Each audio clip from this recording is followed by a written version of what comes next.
এবার দিনহাটার ছবি দেখাবো। দিনহাটার মাতালহাটে ধরলা নদীর ওপর সেতু তৈরির কাজ শুরু হলো, কিন্তু কি ছিল আগে?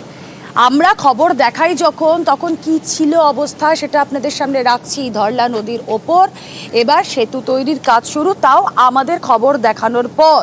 খবরের জেরে তৈরি হচ্ছে সেতু তৈরির কাজ ইতিমধ্যেই শুরু হয়ে গিয়েছে। আর সেতু না থাকায় নৌকায় যাতায়াতে দুর্ভোগের খবর আমরা দেখাই। কতটা সাধারণ মানুষের স্বস্তি এই মুহূর্তে এই খবরের পর জানবো। আমাদের প্রতিনিধি শুভঙ্কর রয়েছেন সঙ্গে। শুভঙ্কর,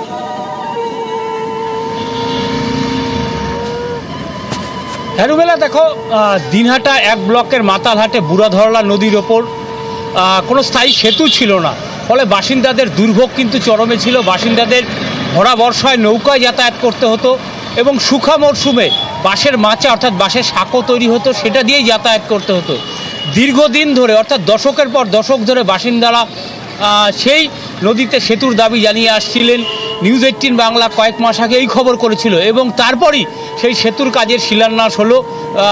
যদিও উত্তরবঙ্গ উন্নয়ন মন্ত্রী উদয়ন গুহ জানিয়েছেন যে এটা সেতুর কাজের শিলান্যাস নয়, আমরা কাজের সূচনা করলাম, এদিন থেকে কাজ শুরু হলো এবং আগামী কয়েক মাসের মধ্যেই তিনি যেটা বলেছেন 6 মাসের মধ্যে আশা করা যাচ্ছে সেতুর কাজ শেষ হয়ে যাবে এবং এই সেতু নির্মাণে বরাদ্দ হবে 2,70,00,000 টাকা। এবং এই সেতু হয়ে গেলে মাতালহাট এক গ্রাম পঞ্চায়েতের 5টি গ্রামের অন্ততপক্ষে 15 থেকে 20,000 বাসিন্দা উপকৃত হবে বলে স্থানীয় গ্রাম পঞ্চায়েতের পক্ষ থেকে জানানো হয়েছে। রুমেলা, বেশ হবে এবং 100 মিটার অ্যাপ্রোচ রোড অর্থাৎ মূল রাস্তার যে ওঠার জন্য 100 মিটার রাস্তার কাজ হবে।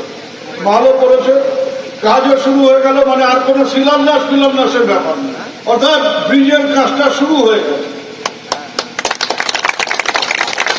এটা আপনাদের সম্পদ, এটাকে রক্ষা করার দায়িত্ব আপনারা নেবেন।